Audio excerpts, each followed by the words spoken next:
उम्मीद है आप लोग खैरियत से होंगे। आज की वीडियो में हम बात करेंगे जो सारी कंट्रोवर्सी है सैचुरेटेड फैट के अराउंड, उसके ऊपर।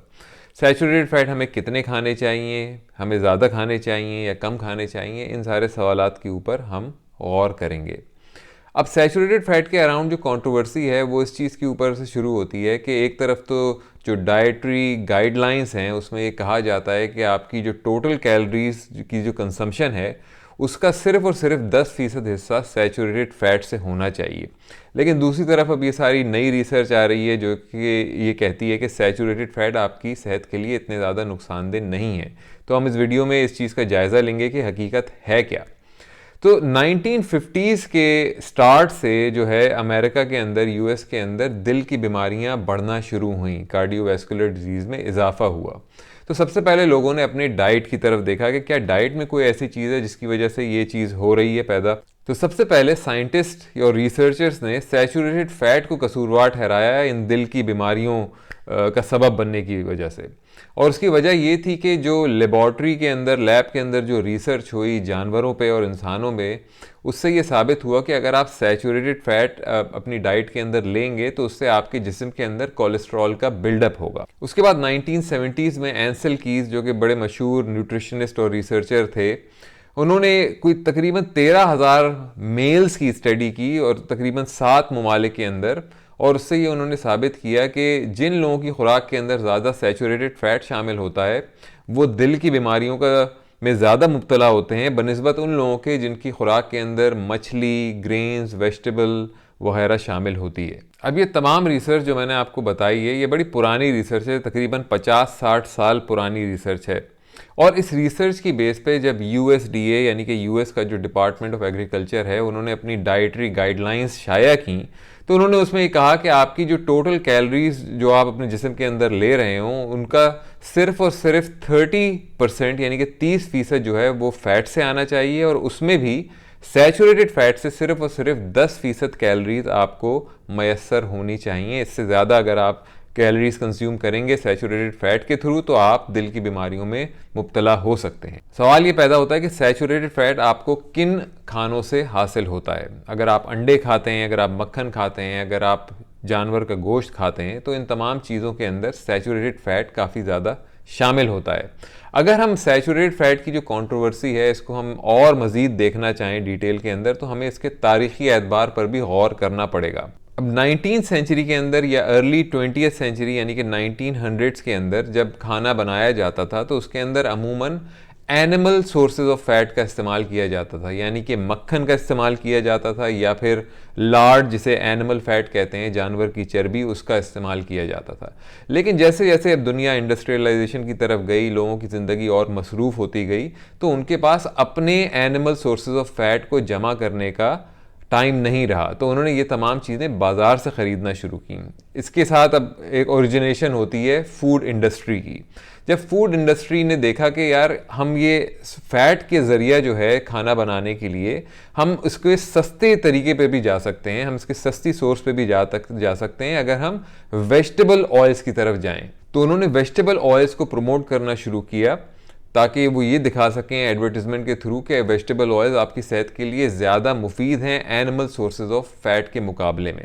अब ये वेजिटेबल ऑयल्स कौन से होते हैं? मिसाल के तौर पे कनोला ऑयल हो गया, कॉर्न ऑयल हो गया, ये तमाम की तमाम मिसालें हैं वेजिटेबल ऑयल्स की। इसके अलावा और भी मिसालें हैं जैसे कि कॉटन सीड ऑयल हो गया या ग्रेप सीड ऑयल हो गया, रेप सीड ऑयल हो गया, ये तमाम की तमाम मिसालें हैं वेजिटेबल ऑयल्स की।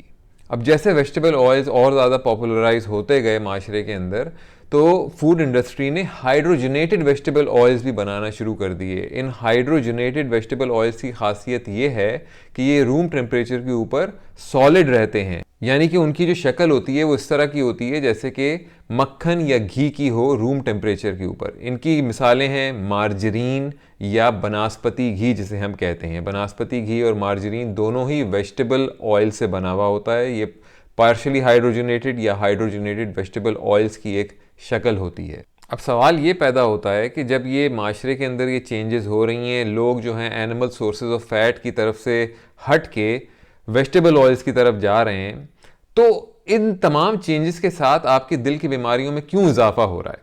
ये एक लेजिटिमेट सवाल है, क्योंकि अगर आप ये कह रहे हैं कि वेजिटेबल ऑयल ज़्यादा हेल्दी हैं, ज़्यादा सेहतमंद हैं आपके लिए एनिमल सोर्सेज ऑफ फैट के मुकाबले में, तो जब ज़्यादा लोग उनका इस्तेमाल कर रहे हैं उनकी सेहत क्यों और बुरी तरह से मुतासर हो रही है इसकी वजह से।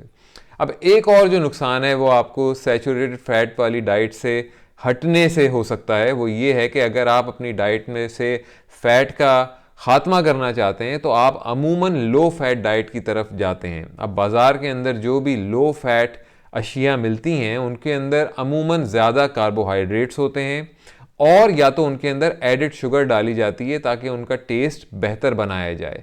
ये दोनों ही चीज़ें, ज़्यादा कार्बोहाइड्रेट और एडिड शुगर, आपकी सेहत के लिए बहुत ज़्यादा मुज़िर साबित हो सकती हैं। मैंने अपनी पुरानी वीडियोस में भी इस चीज़ का मज़ीद डिटेल में जिक्र किया है कि क्यों आपको, अगर आप कार्बोहाइड्रेट रिच डाइट खाते हैं या अगर आप एडिड शुगर अपनी डाइट के अंदर ज़्यादा खाते हैं तो आपको क्या क्या सेहत के ऊपर बुरे असरात हो सकते हैं इसके।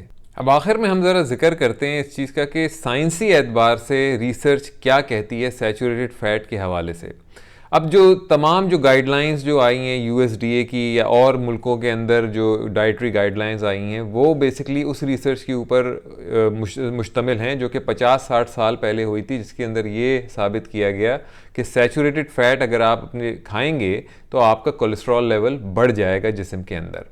अब असल बात यह है कि इसके अंदर आपको देखना पड़ेगा कि आप कौन से कोलेस्ट्रॉल की बात कर रहे हैं। कोलेस्ट्रॉल दो किस्म के होते हैं, एक होता है एलडीएल जिसे हम बैड कोलेस्ट्रॉल कहते हैं, जिसकी वजह से आपकी आर्टरीज़ के अंदर प्लेक पैदा होता है और ब्लॉकेज पैदा होता है, जिसकी वजह से आप दिल की बीमारियों में मुब्तला होते हैं। दूसरे किस्म का कोलेस्ट्रॉल होता है एचडीएल जिसे हम गुड कोलेस्ट्रॉल भी कह सकते हैं, और एचडीएल आपको एक्चुअली दिल की बीमारियों से दूर रखता है क्योंकि वो आपकी आर्टरीज के अंदर कोलेस्ट्रॉल के बिल्डअप को रोकता है। तो हमें ये देखना ज़रूरी होगा कि सैचुरेटेड फैट और अनसैचुरेटेड फैट, जैसे कि आपके मोनो अनसैचुरेटेड और पॉली अनसैचुरेटेड फैट जो कि अमूमन आपको वेजिटेबल ऑयल की सोर्सेज से हासिल होते हैं जैसे कि कनोला ऑयल, कॉर्न ऑयल वगैरह, ये दोनों जो हैं सैचुरेटेड और अनसैचुरेटेड फैट आपके बैड कोलेस्ट्रॉल और गुड कोलेस्ट्रॉल को किस तरह से मुतासर करते हैं। सबसे पहले बात करते हैं वेजिटेबल ऑयल्स की, यानी कि मोनो अनसैचुरेटेड और पॉली अनसैचुरेटेड फैट्स की। तो इन दोनों फैट्स की जो कि अनसैचुरेटेड फैट की सब कैटेगरीज हैं, इनकी ख़ास बात यह है कि ये आपके जिस्म के अंदर बैड कोलेस्ट्रॉल को कम करता है और गुड कोलेस्ट्रॉल यानी कि एचडीएल को बढ़ाता है। तो ये तो एक तरह से अच्छी बात हो गई। लेकिन अगर हम सैचुरेटेड फैट की तरफ नज़र डालें तो सैचुरेटेड फैट आपके जिस्म के अंदर एलडीएल को बढ़ाता है लेकिन साथ में एचडीएल को भी बढ़ाता है।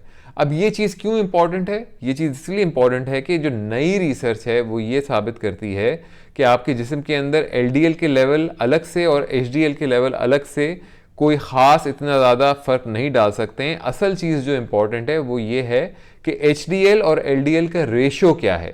तो इस एतबार से जब सैचुरेटेड फैट आपके जिस्म के अंदर एचडीएल और एलडीएल दोनों एक साथ बढ़ा रहे होते हैं तो आपका एचडीएल टू एलडीएल रेशो मुतासिर नहीं होता है, जिसकी वजह से आप दिल की बीमारियों से दूर रहते हैं और सैचुरेटेड फैट को आप कसूरवार नहीं ठहरा सकते हैं दिल की बीमारियां होने का। इसके बरक्स जो ट्रांस फैट है जो कि अमूमन आपको हाइड्रोजनेटेड या पार्शली हाइड्रोजनेटेड वेजिटेबल ऑयल से हासिल होता है, वो आपकी सेहत के लिए इंतहाई बुरा है। उसकी मेजर वजह यह है कि वो आपके जिस्म के अंदर एलडीएल का कोलेस्ट्रॉल बढ़ाता है, यानी कि बैड कोलेस्ट्रॉल को बढ़ाता है, और गुड कोलेस्ट्रॉल एचडीएल को कम करता है, जिसकी वजह से आपका HDL to LDL ratio negatively मुतासर होता है। अगर एलडीएल यानी कि बैड कोलेस्ट्रॉल को मज़ीद साइंसी एतबार से देखा जाए तो जो नई रिसर्च है वो ये भी साबित करती है कि इवन एलडीएल कोलेस्ट्रॉल भी दो किस्म के होते हैं, एक छोटे पार्टिकल्स पे मुश्तमिल होते हैं और एक बड़े पार्टिकल्स के ऊपर मुश्तमिल होते हैं। और ये भी साबित किया गया है कि जो बड़े पार्टिकल्स वाले एलडीएल होते हैं वो आपकी सेहत के लिए ज़्यादा नुकसानदेह नहीं साबित होते हैं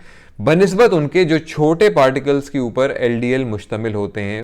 अब हकीकत यह है कि सैचुरेटेड फैट आपके जिस्म के अंदर जब एलडीएल बढ़ाता भी है तो वो बड़े पार्टिकल्स वाले एलडीएल को बढ़ाता है, जिससे आपकी सेहत के ऊपर कोई खातिर ख्वाह बुरा असर नहीं पड़ता है।